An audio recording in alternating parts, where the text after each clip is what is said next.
بسم الله الرحمن الرحيم والنجم إذا هوى ما ضل صاحبكم وما غوى وما ينطق عن الهوى إن هو إلا وحي يوحى علمه شديد القوى ذو مرة فاستوى وهو بالأفق الأعلى ثم دنا فتدلى فكان قاب قوسين أو أدنى فأوحى إلى عبده ما أوحى ما كذب الفؤاد ما رأى أفتمارونه على ما يرى ولقد رآه نزلة أخرى عند سدرة المنتهى عندها جنة المأوى إذ يغشى السدرة ما يغشى ما ذاق البصر وما طغى لقد رأى من آية ربه الكبرى أفرأيتم اللات والعزى ومناة الثالثة الأخرى ألكم الذكر وله الأنثى تلك إذا قسمة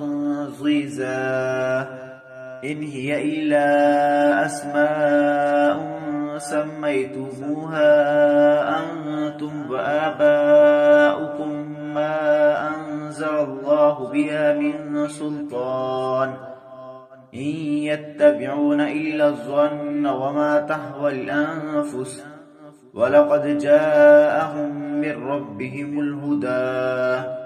أم للإنسان ما تمنى فلله الآخرة والأولى وكم من ملك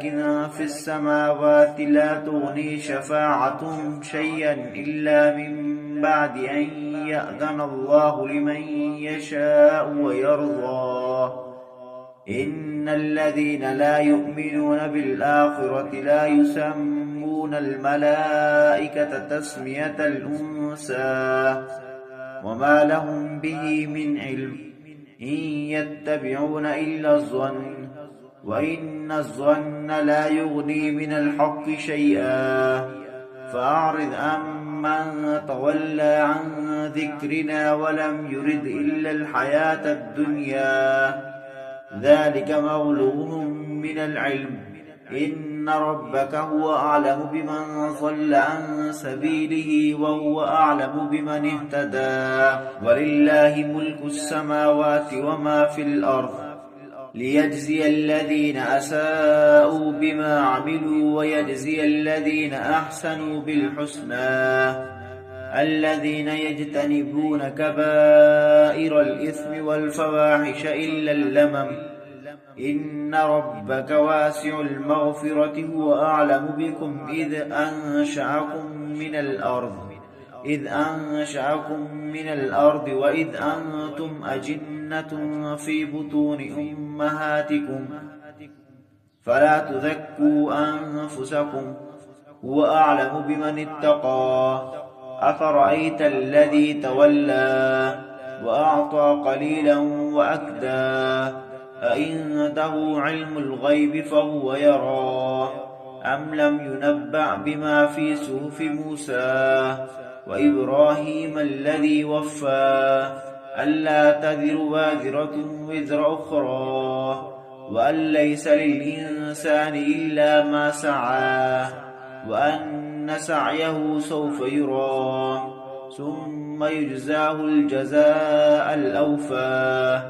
وأن إلى ربك المنتهى وأنه هو أضحك وأبكى وأنه هو أمات وأحيا وأنه خلق الزوجين الذكر والأنثى من نطفة إذا تمنى وأن عليه النشأة الأخرى وأنه هو أغنى وأقنى وأنه هو رب الشعرى وأنه أهلك عادا الأولى وثمود فما أبقى وقوم نوح من قبل إنهم كانوا هم أظلم وأطغى والمؤتفكة أهوى فغشاها ما غشاه فبأي آلاء ربك تتمارى هذا نذر من النذر الأولى أزفت الآزفة ليس لها من دون الله كاشفة أفمن هذا الحديث تعجبون وتضحكون ولا تبكون وأنتم سامدون فاسجدوا لله واعبدوا صدق الله العظيم.